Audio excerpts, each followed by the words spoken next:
getting ready to present at the getting ready to start the peak performance.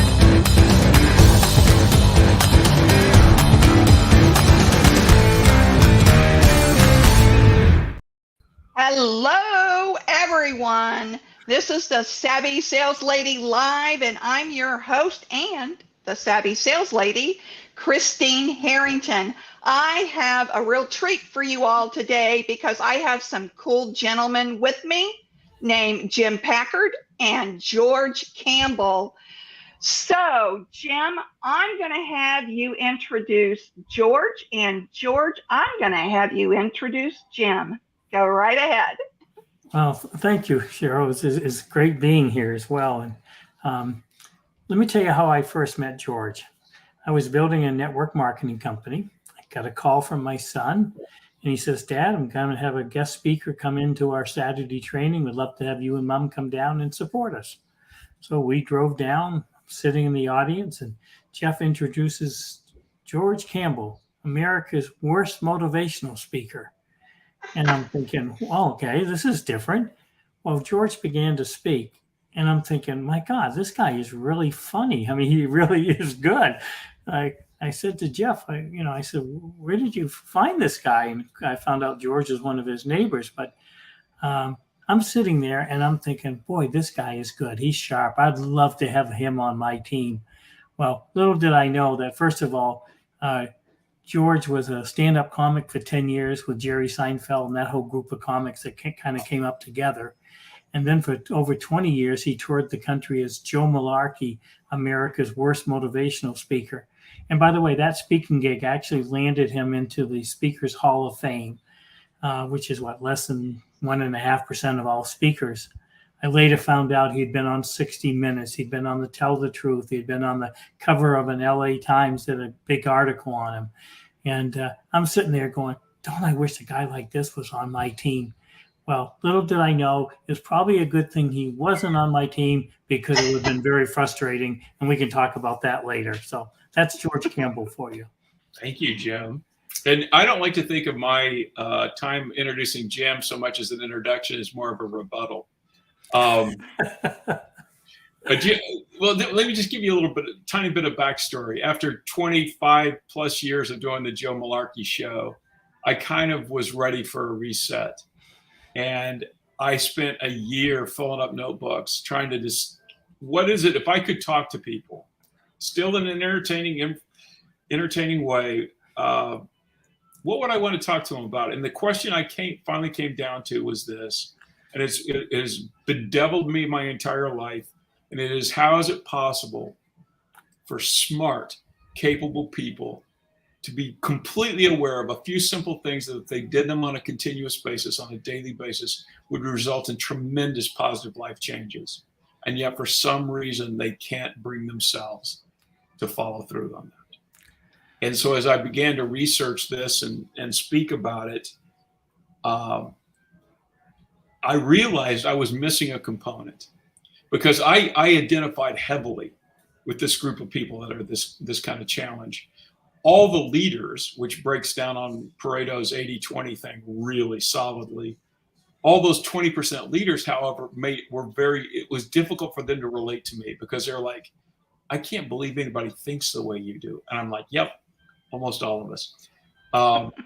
So I decided what I needed someone who could represent that 20% leadership and help them better understand our plan for how we're going to reach people like me. And so when I started looking for someone who could exemplify that 20%, Jim immediately came to mind. First time I ever saw Jim, he was on stage at a network marketing event, and he was one of the top 10 money earners. 2 of his sons also were in that top 10 with him.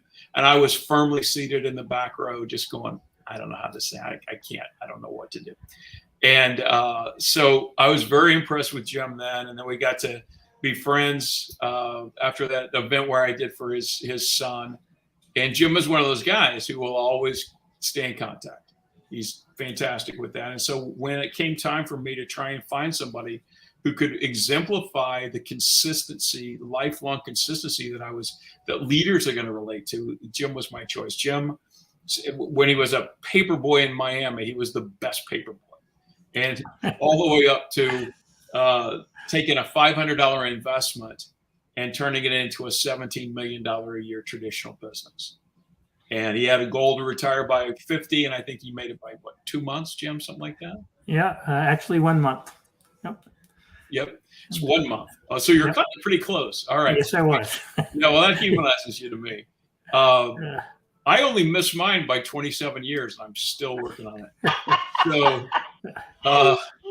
So then Jim retired to Arizona and started. In retirement for Jim looks different from most people. He became, after that, distributor of the year, 2 different network marketing companies. Had a product that he developed that was on, I never get this right, Home Shopping Network? No, QVC. QVC. Oh, you were on QVC. Like, how many times? How many times on QVC? I've probably been on 30 times. See, and he sold over 1 million units of this product. I get confused with QVC and Home Shopping Network because I think they really should be combined into one show that only plays in the middle of the night.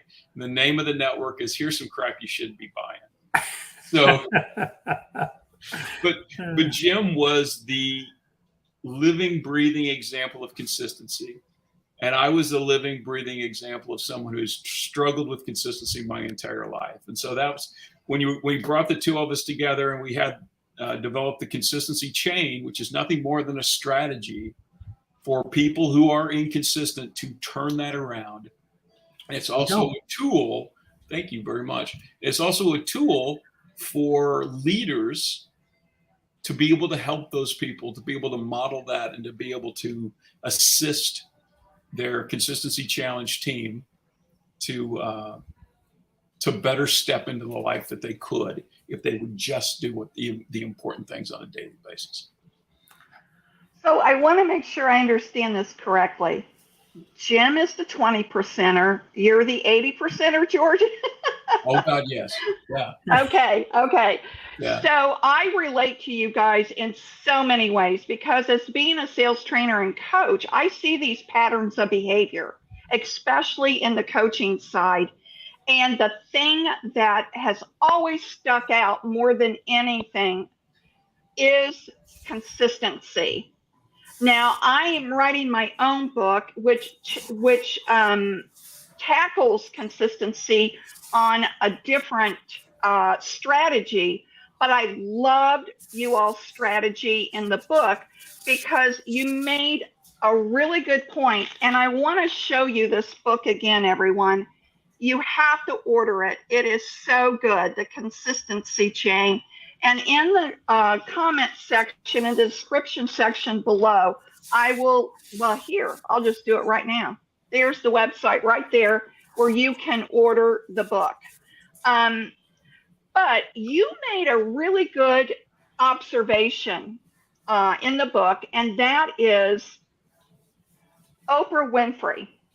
So she's very successful as a businesswoman, as a talk show host, builds her own business, builds her own brand to the point where you only have to say Oprah and everybody knows who she is.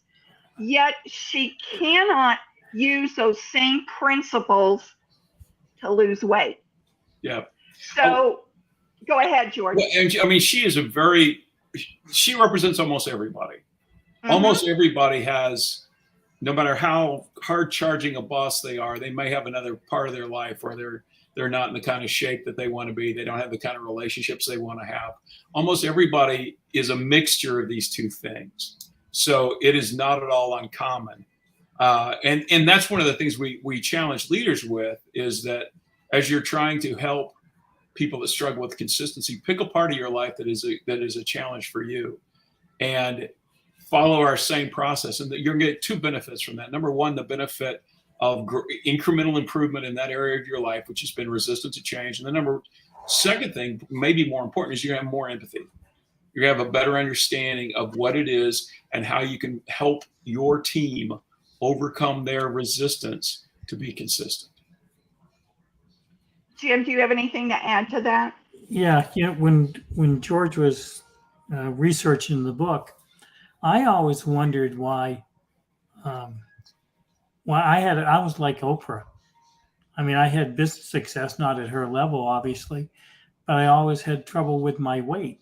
I Mm. always was curious why I couldn't apply the same principles that I used to build my business and my relationship.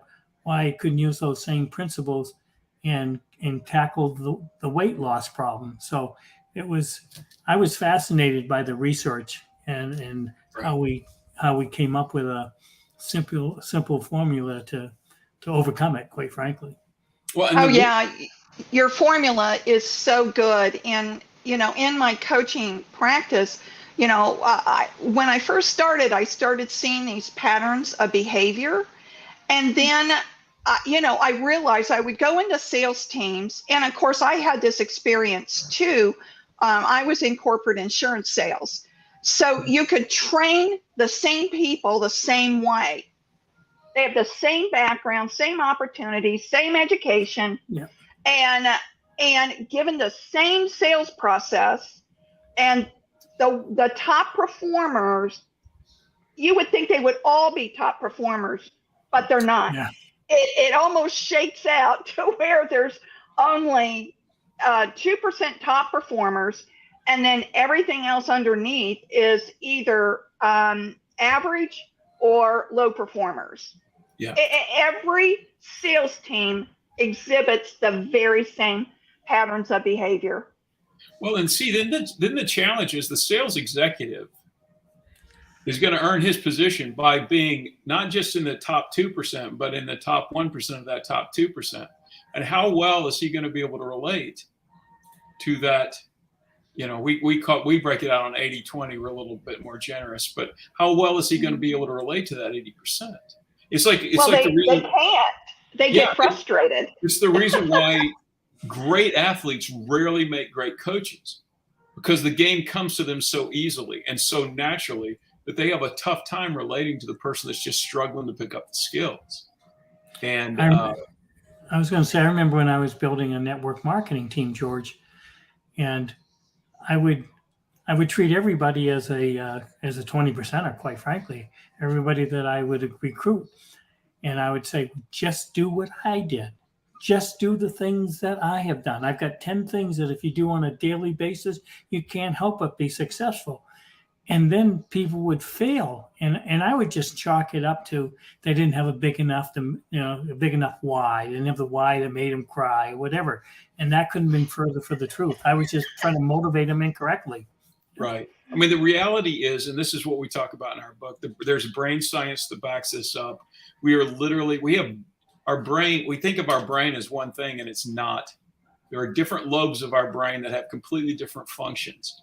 And if you're making a decision, the prefrontal cortex, that's the part of your brain. That's the part that Oprah uses when she's making business decisions.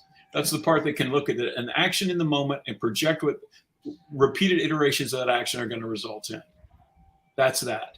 When she's deciding whether or not to pick up that donut, it ain't the prefrontal cortex. Yeah. It's the ventral striatum, which is a much more primitive form of the part of the brain, developed much earlier, millions of years earlier.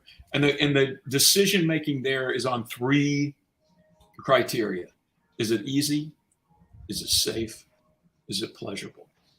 Well, she's looking at picking up the donut. A donut, man, there's nothing easier than a donut. Are you kidding me? It's got a little handy hole there in the middle. It's perfect. Safe. There are no hard edges. There are no rough edges on a donut. Oh my God, it's safe. Is it pleasurable? Have you had a donut? Yeah. And so the prefrontal cortex, the executive function, knows this is a bad idea, knows that I'm not going to get to where I want in my weight loss and fitness goal eating this donut. Unfortunately, that's not where the decision's being made. It's in this ventral striatum. So what our book and what our philosophy is, it says, listen, you can keep trying to fight this. You can keep trying to fight this initial nature, or we can lean into it. And we can say, you know what? I need a strategy. If I'm going to be making my decisions on this ESP filter, then I need a strategy that's going to allow me to allow those decisions to be made and still push me towards where I wanted to go. And You know, you said in your book, and I'm not going to give away your secret, but you said in your book that you were, on this fitness journey and you wanted to exercise every day, Yep. which really is an overachiever goal, right? Even overachievers don't exercise every day. We got some comments coming in. Oh, we've got Kirsten says, good afternoon, all. And our friend, Randy Chafee. Here are 3 great people. Thank you, Randy.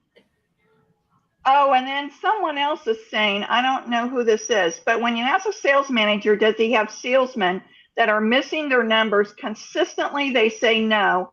Everyone is on target. Seems that ego and embarrassment are more important than helping the team. Who wants to handle that one? I'd let George handle that one.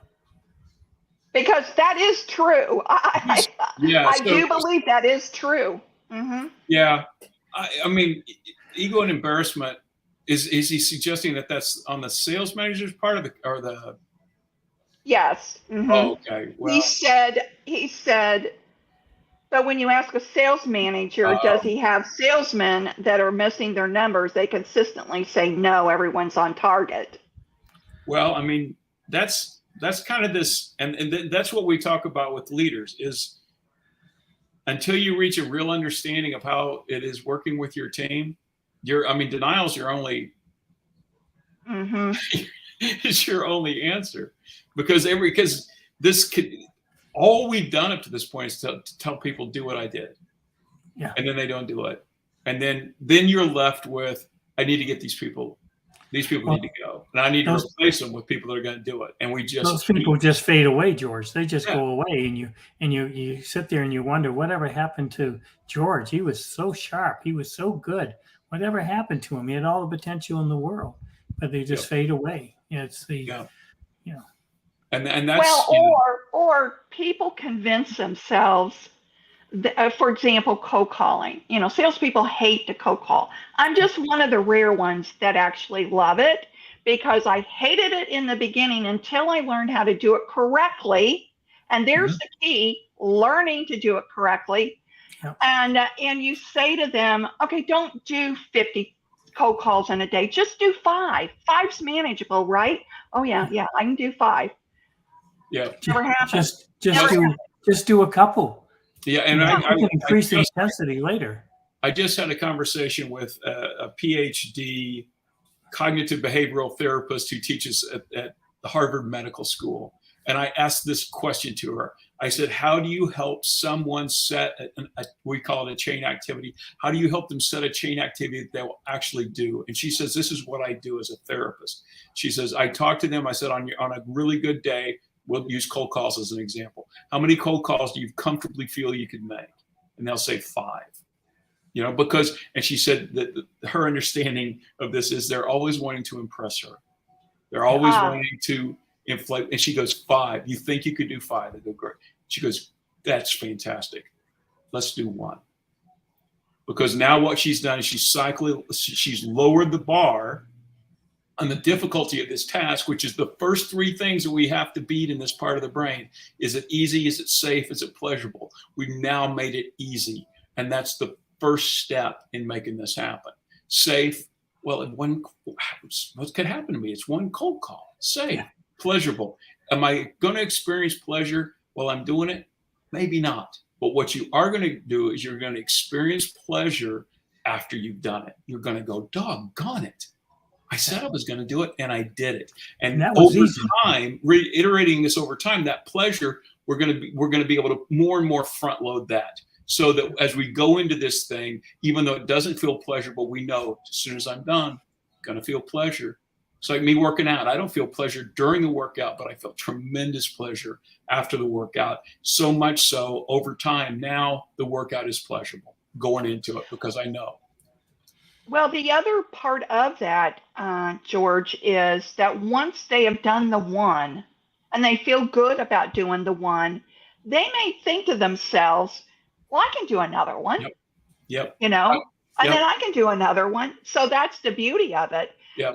Going back to what I was going to ask you is, and I want to thank the people that are on and who have asked a question. So I appreciate it. In the book, you talked about going on your weight loss journey and exercising every day. But you did an activity in order to hold yourself, was it to hold yourself accountable?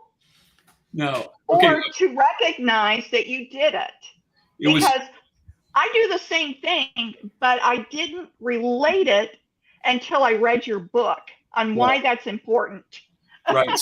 So two really quick things. I didn't go on a weight loss journey because I've done that before and it's never been effective for me. So what I said is I want to be stronger, fitter, and healthier. That's right. That's what you said. And those are awful. If you're going by traditional goal setting, those are awful goals because how do you quantify that? Well, this is the beauty, but the reality is for 80% of the people, traditional goals don't work.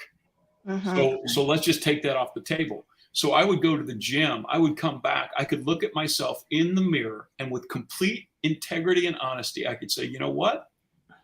You're stronger, you're fitter, you're healthier because I had one more workout in. And I could feel great about that. So we talk about this push-pull between delayed gratification and instant gratification. I'm driven by instant gratification. Well, guess what I just did? I satisfied my desire for instant gratification and I put it in service of achieving long-term goals. And I put another link on my calendar. And as those links started to get longer and longer until I had the first year, I had an unbroken, actually I got 531 straight days before I had a break in what we call the chain. And 535 days. 531 days. And the thing was, if I had set out to work out 531 straight days, I would have never done it. Because I've tried stuff like that. It's never worked for me. So my goal was never to work out for 531. My goal is to work out today. So the psychological hook is don't break the chain. Don't break the chain. Just put an X on the calendar. Yeah. That's what I always said. Yeah. And it can be for just because George was fitter, regardless of what he did for the length of exercise, he was just fitter. He was just healthier. And the same thing can be true for recruiting or sponsoring people, right? Or making sales calls or cold calls. Right. Yeah. Whatever the activity is. You know, one of the things we talk about is, you know, it's like if you're required to make 5 cold calls a day and that seems onerous to you, that's okay. Here's what we would suggest. The concept called and one for me. And one for me. So I'm going to make my 5 cold calls because I have to. And I don't necessarily feel good about that, but I'm going to make one for me. One for me. And what you've done, you've increased your overall productivity by 20%, but that doesn't matter as much as you've done something for yourself and you can own it. See these right here, guys? Mm-hmm. Yeah. They're index cards. Guess what I do on these index cards? When I cold call for small businesses, because I do that as well, just so I can stay sharp, I make tick marks on all my calls, the ones that said yes, the ones that said no, the ones that I need to follow up on, or the ones I got voicemail on. And I am avid about doing that every time I cold call for small businesses. Not so much so I can report back to them. It's for me. Sure. It's to keep me on track. And there's something from the mind to the hand that goes, check. Do you, out of curiosity, Christine, do you do these calls at a certain time every day? No, I switch it up. So if I'm cold calling for one business, like Monday afternoons, then the next day I'll do Tuesday mornings. So I switch it up all the time. Because they say that you have a 70% better chance of achieving your goal if you do 2 things. Number 1, hold yourself accountable, what you're doing, and then do it at a certain time every day. Oh, really? So that's the second clue, huh? Yeah. Okay. Okay. Now, you guys, I don't want to give away the steps in the book, but hold on, where did I find it?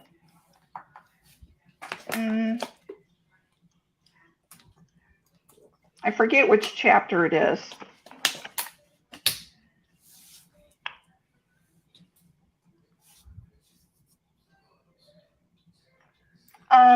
Is it the chapter on Give Me 3 Days? It is. Give me Okay. 3 days. Yeah. And I don't want to reveal your plan, because everybody should buy this book. I mean, Yeah. you can read this book 3 to 4 hours. And we have It's another so one good. called, it's the consistency chain for network marketing. If you're, yeah. Well, here's But the my thing. I don't feel bad about somebody learning about what we're talking about, because we're about helping people with this. Getting the book, Okay. what it's going to do is going to solidify your understanding of why some of this stuff works, and it's going to give you more depth of understanding. But the plan is so simple. Do you guys know Kevin Walsh? I don't think I do. He says the Red Sox will get better. You can see the Boston shirt. Yeah. Oh, got it. Okay. Thanks, Kevin. Yeah. Okay, go ahead, George. But it's just we're gonna set an area of our life that we're gonna work on. For Jim, for me, when I first started this, it was working out. It's still, I'm back to still working out, because I wanted to get more intensity in that. Maybe relationships. It may be an area of your life there's a tremendous opportunity you're not seizing on, or it may be a part of your life that needs to be addressed because it's a forest fire. So you decide on the area you want to work on. Then we talk about setting an ER goal, which when I said I want to be fitter, healthier, stronger, those are all ER words. It may be something as simple as for a salesperson, I want to be a better salesperson. I want to be a better listener. I want to, be better Be a team builder, better recruiter, better prospector, whatever. Right. And you kind of define that so that when you look in the mirror, you can, after you've done your activity, you say, yeah, I did that. I am better. Absolutely. And then the last thing we do is, we talked about this a little bit, is decide on that chain activity that is going to take you in that direction negotiate that activity at the highest point you can that you'll actually do, that still feels easy, safe, and pleasurable. Something that you can do on your worst day. Yeah. Basically, pick an activity that you can do on your worst day. Yeah. And then the beauty of this is, in the beginning, we're really not building in the direction we want to go nearly as much as what we are as we're building this habit of consistency. And it's more than just a habit. The brain science of this, the neuroscience of this, you build that connection between I said I was going to and I did, until the point those merge. And what I say I'm going to do, I do. And that only happens over time. And the challenge for the people like me, the 80%, is we just end up not staying in the game long enough to make that happen. Yeah. And so all this is a tool that allows us to feel like we're winning, to actually win, to the point where at some point in time, like for me, we're working out. There was a day that I woke up and I no longer thought, am I going to work out? What I thought was, what workout am I going to do? And what I had done is I had rewired my brain, and now that decision is completely prefrontal cortex. It's the executive function to say, what is the best activity we can do today, given the fact we know we're going to do this activity. One of the things I teach, George and Jim, is I do a lot of mindset coaching and training around that. And one of the things I teach is, when you feel stuck, you're just living in the past. That's all you're doing, is living in the past. You're regurgitating whatever did or did not happen to you in the past. So on a Post-it note, write out a new thought. So when you wake up in the morning, just like you said, George, when you wake up in the morning, you have a new thought to propel you forward, instead of resorting into, oh gosh, what am I going to do today? Or, your negative patterns of behavior. So the new thought is, what workout will I do today? Right. Yeah. What, uh, uh, will I run? Maybe you could say something like, will I jog today or will I work out on weights? Just as you said, it does take a while to rewire your brain, but have aids right there to help you to make that happen. It's like with cold calling. Instead of facing the question of, am I going to cold call today? You can grease the skids a little bit by the night before, decide who you're going to cold call. Yeah. So then in the morning, it's not, am I going to, it's who am I going to? And it's already decided. It's like laying out your workout clothes the night before. Yes, absolutely. Yeah, Jim? you're not changing a behavior. Where it's difficult, you're rewiring your brain. That's what you're doing. And for the 80%ers, that is necessary to keep them in the game long enough. Mm-hmm. Yeah. And I think people don't realize that you can actually rewire your brain. There is all kinds of research on this. Yeah, there's some stories we don't have time to go into, but there are some amazing stories. The actual degree that this can be done, it's crazy. There's a device that people who've been blind their entire life can put in their mouth. It's got a camera attached, and over a period of time, it will rewire the what would be these basically dormant visual sensors in the brain to now they will be able to see with this appliance in their mouths. That should give you an idea. And you think, my God, that's the most incredible thing. And then we want to pull it back down and say, can you change this one habit? Can we build this one habit? Just over time, just one day at a time, not tomorrow. So like I always say, I never have to work out tomorrow. 531 straight days, I never worked out tomorrow. Just today. Yep. Just today. And that keeps you in the present moment. Yeah. Oh, yeah. There's no pressure of a streak. There's none of that. It's just today. I get to win today and I get to feel good about myself. And who doesn't like that? Well, I have one more thing to share because we're past our 20 minutes. I feel bad. And I just want to share what Jim sent to me. And Jim and I have been trying to get together for a while now. And I'm glad we do because I can finally eat this. Jim sent me this personalized card and brownie. There were two. I already ate one. And and the personalized card, it says, oh, why can't I find someone in business who will do all the things they say they will do? And then on the inside, it says, you can cheer up. You found me. Sincerely, right. Jim Packard. Yeah. And it's a personalized card. Jim, you want to talk about this? Well, it's just a service that George and I are used to keep in touch with people on a consistent basis. And it's just another tool in our toolbox, quite frankly. Yeah, it was so cute when it came. I was really happy to get it, and now I can eat that brownie. Yes, you can. It might be a little bit old by now, but I know. We'll see. Jim, it wouldn't kill you to send me a brownie, man. I'll just send you a card, George. How's that? Dang it. Well, you all, I really appreciate you being on. And everyone, remember, sales is a journey, not a quick trip around the block. I'll see you next Tuesday. Bye-bye. Bye. Thanks. Bye.